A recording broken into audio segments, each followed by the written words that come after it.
Mona Lisa दुनिया की सबसे प्रसिद्ध पेंटिंग क्यों है?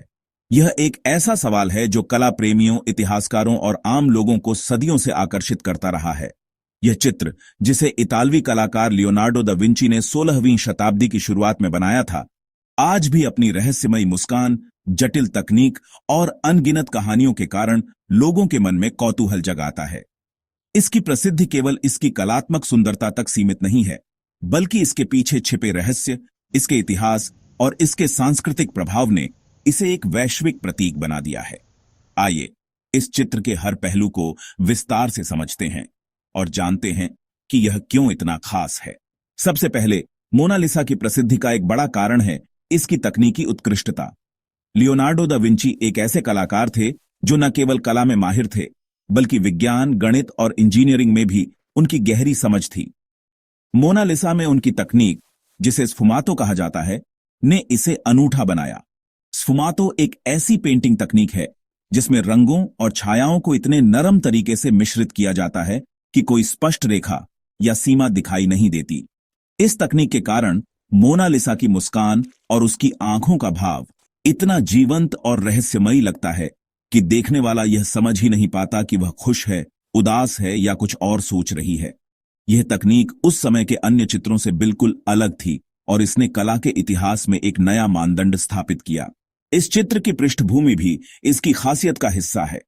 मोनालिसा के पीछे का दृश्य एक दूरस्थ परिदृश्य है, जिसमें नदियां, पहाड़ और एक घुमावदार रास्ता दिखाई देता है।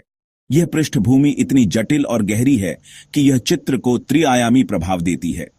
लियोनार्डो ने इसमें परिप्रेक्ष्य का इस्तेमाल इतने सटीक तरीके से किया कि यह देखने वाले को लगता है कि वह चित्र के अंदर खींचा जा रहा है। उस समय के अधिकांश चित्रों में पृष्ठभूमि साधारण होती थी, लेकिन मोनालिसा की पृष्ठभूमि अपने आप में एक कहानी कहती प्रतीत होती है। यह भी एक कारण है कि लोग इसे बार बार देखना चाहते हैं, क्योंकि हर बार कुछ नया दिखाई देता है। अब बात करते हैं मोनालिसा की मुस्कान की, जो शायद इस चित्र का सबसे चर्चित पहलू है। उसकी मुस्कान इतनी सूक्ष्म और बदलती हुई लगती है कि अलग अलग कोणों से देखने पर उसका भाव बदलता हुआ प्रतीत होता है। कभी वह शांत और संतुष्ट दिखती है, तो कभी रहस्यमयी और थोड़ी उदास। वैज्ञानिकों और कला विशेषज्ञों ने इस मुस्कान पर कई अध्ययन किए हैं। कुछ का मानना है कि यह लियोनार्डो की स्फुमातो तकनीक का कमाल है, तो कुछ इसे मानव मनोविज्ञान से जोड़ते हैं कि हमारी नजरें और दिमाग इसे अलग अलग तरीके से देखते हैं। यह मुस्कान इतनी प्रभावशाली है कि यह चित्र को जीवंत बनाती है और देखने वाले को इसके पीछे की भावना को समझने के लिए मजबूर करती है। मोनालिसा की पहचान भी एक रहस्य है, जो इसकी प्रसिद्धि को और बढ़ाता है। ऐसा माना जाता है कि यह चित्र एक फ्लोरेंटाइन व्यापारी की पत्नी लिसा घेरार्दिनी का है, जिसके कारण इसे मोनालिसा कहा गया। मोना इतालवी में मैडम या महिला के लिए प्रयोग होता है, लेकिन इसकी पुष्टि कभी नहीं हुई। कुछ इतिहासकार मानते हैं कि यह लियोनार्डो की कोई काल्पनिक छवि हो सकती है, तो कुछ का कहना है कि यह उनकी मां या किसी अन्य महिला का चित्र हो सकता है। यह अनिश्चितता ही इसे और आकर्षक बनाती है, क्योंकि हर कोई इसके पीछे की कहानी को अपने तरीके से समझना चाहता है। इस चित्र का इतिहास भी इसे प्रसिद्ध बनाने में महत्वपूर्ण भूमिका निभाता है।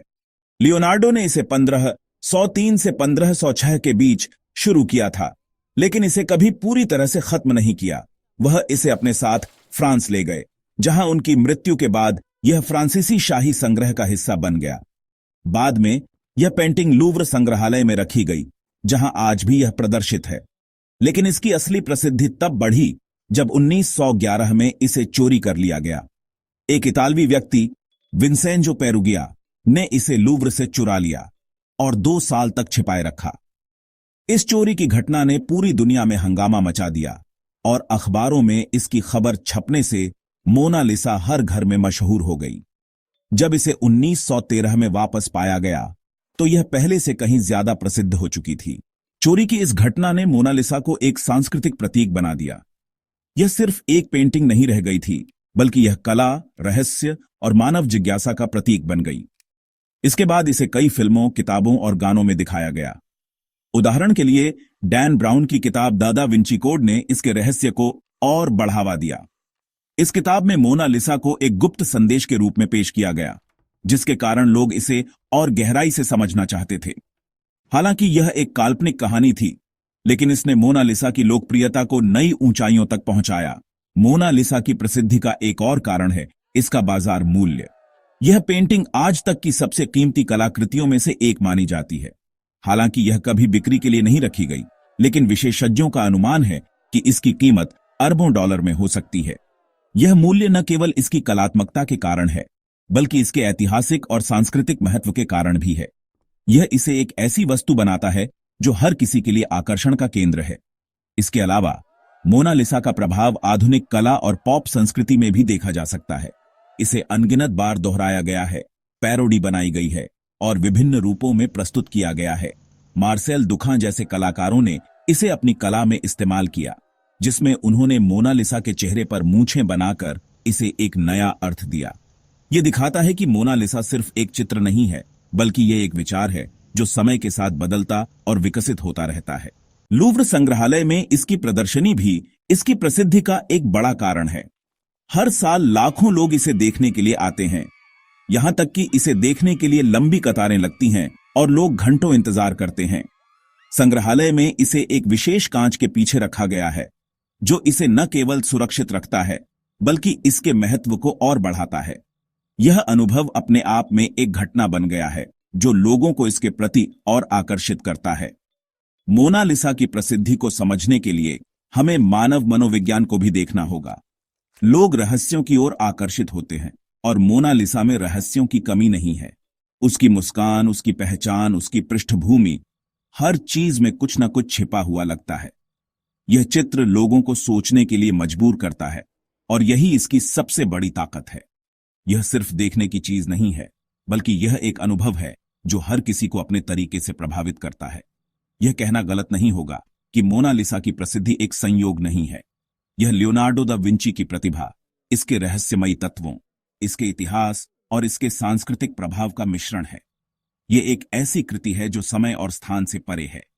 यह न केवल कला का एक नमूना है, बल्कि मानव सभ्यता की जिज्ञासा और रचनात्मकता का प्रतीक है। यही कारण है कि यह दुनिया की सबसे प्रसिद्ध पेंटिंग बनी हुई है और शायद हमेशा रहेगी। मोनालिसा की कहानी को और गहराई से समझने के लिए हमें इसके निर्माण के समय के संदर्भ को भी देखना होगा। 16वीं शताब्दी की शुरुआत में इटली में पुनर्जनन काल अपने चरम पर था।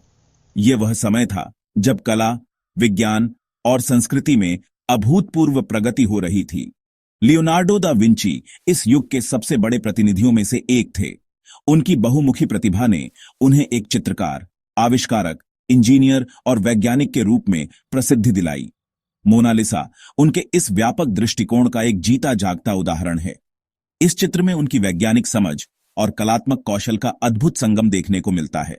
लियोनार्डो की डायरी और उनके लेखन से पता चलता है कि वह मानव शरीर, प्रकृति और प्रकाश के प्रभावों का गहरा अध्ययन करते थे। मोनालिसा में उनकी यह समझ साफ दिखाई देती है। उदाहरण के लिए, उसकी त्वचा की बनावट और चेहरे की मांसपेशियों का चित्रण इतना सूक्ष्म है कि यह लगभग वास्तविक प्रतीत होता है। लियोनार्डो ने मानव शरीर रचना का अध्ययन किया था, और यह ज्ञान उन्होंने इस चित्र में इस्तेमाल किया। उसकी आंखों में चमक, होंठों की नरमी और गालों की गोलाई, ये सभी विवरण उनकी वैज्ञानिक और कलात्मक प्रतिभा को दर्शाते हैं। यह तकनीकी पूर्णता ही मोनालिसा को उस समय के अन्य चित्रों से अलग करती है। इसके साथ ही मोनालिसा का आकार भी इसे खास बनाता है। यह चित्र बहुत बड़ा नहीं है, लगभग 77 सेंटीमीटर ऊंचा और 53 सेंटीमीटर चौड़ा। इस छोटे आकार के बावजूद इसमें इतना विस्तार और गहराई है कि यह देखने वाले को हैरान कर देता है। लियोनार्डो ने इसे चिनार की लकड़ी पर तेल रंगों से बनाया था, जो उस समय एक नई तकनीक थी। तेल रंगों ने उन्हें रंगों को मिश्रित करने और परत दर परत काम करने की आजादी दी, जिससे चित्र में गहराई और जीवंतता आई।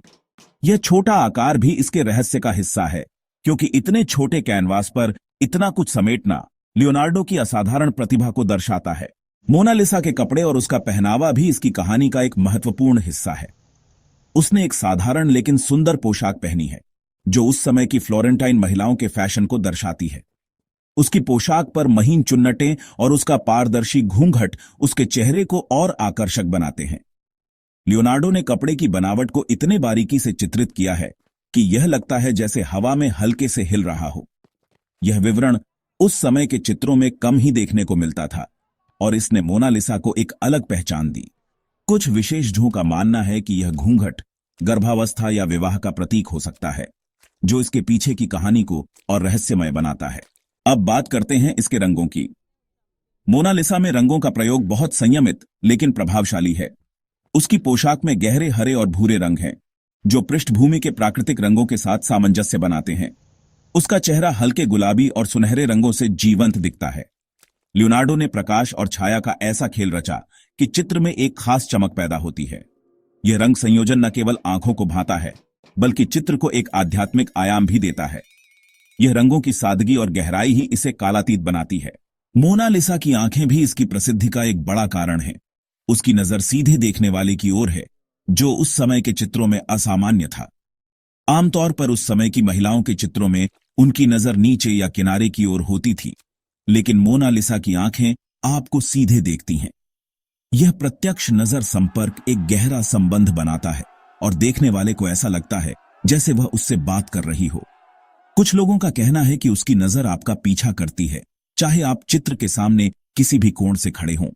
यह प्रभाव लियोनार्डो की परिप्रेक्ष्य और गणितीय गणना का परिणाम है, जो इसे और रहस्यमयी बनाता है। इस चित्र के निर्माण में लियोनार्डो ने कितना समय लगाया, यह भी एक अनसुलझा सवाल है। कुछ इतिहासकार मानते हैं कि उन्होंने इसे कई सालों तक बनाया और बार बार इसमें बदलाव किए। लियोनार्डो इसे अपने साथ रखते थे और इसे कभी पूरा नहीं मानते थे। उनकी यह अधूरी पूर्णता ही शायद इसकी खूबसूरती का हिस्सा है। यह अधूरापन इसे एक जीवित कृति बनाता है, जो समय के साथ बदलती और विकसित होती प्रतीत होती है। यह भी एक कारण है कि लोग इसे बार बार देखने के लिए लौटते हैं, क्योंकि हर बार इसमें कुछ नया दिखाई देता है। मोनालिसा का प्रभाव केवल कला तक सीमित नहीं है, यह विज्ञान और तकनीक के क्षेत्र में भी प्रेरणा का स्रोत रही है। उदाहरण के लिए, इसकी मुस्कान और चेहरे के भावों को समझने के लिए न्यूरोसाइंस और कृत्रिम बुद्धिमत्ता के विशेषज्ञों ने इसके डिजिटल विश्लेषण किए हैं। इन अध्ययनों से पता चला कि लियोनार्डो ने मानव भावनाओं को इतने सूक्ष्म तरीके से पकड़ा कि यह आज भी वैज्ञानिकों के लिए अध्ययन का विषय है। यह दिखाता है कि मोनालिसा न केवल कला का चमत्कार है, बल्कि यह मानव मस्तिष्क और उसकी जटिलताओं को समझने का एक जरिया भी है। इसके अलावा मोनालिसा की प्रसिद्धि में मीडिया की भूमिका को भी नजरअंदाज नहीं किया जा सकता। 20वीं शताब्दी में जब समाचार पत्रों और पत्रिकाओं का चलन बढ़ा, तो मोनालिसा की चोरी की घटना ने इसे सुर्खियों में ला दिया। उस समय के अखबारों में इसकी तस्वीरें छपीं और लोग पहली बार इसे बड़े पैमाने पर देख पाए। यह घटना एक तरह से आधुनिक युग में इसकी प्रसिद्धि की शुरुआत थी। इसके बाद टेलीविजन, फिल्मों और इंटरनेट ने इसे और लोकप्रिय बनाया। आज सोशल मीडिया पर भी मोनालिसा की तस्वीरें और मीम्स वायरल होते रहते हैं, जो इसकी प्रासंगिकता को बनाए रखते हैं। मोनालिसा की लोकप्रियता का एक और पहलू है इसका बाजार प्रभाव। यह चित्र न केवल कला का प्रतीक है, बल्कि यह एक ब्रांड भी बन गया है। इसे टी-शर्ट, मग, पोस्टर और अन्य उत्पादों पर छापा जाता है। यह व्यावसायिक उपयोग इसे आम लोगों के जीवन का हिस्सा बनाता है, जिससे इसकी पहुंच और बढ़ती है। यह एक दुर्लभ उदाहरण है जहां एक कला कृति जन संस्कृति का हिस्सा बन जाती है। मोनालिसा की कहानी में कई विवाद भी शामिल हैं। कुछ लोगों का मानना है कि लूव्र में प्रदर्शित चित्र असली नहीं है और असली मोनालिसा कहीं और छिपी हुई है। कुछ का कहना है कि लियोनार्डो ने इसके कई संस्करण बनाए थे। ये सिद्धांत भले ही साबित न हुए हों, लेकिन ये इसके रहस्य को और गहरा करते हैं।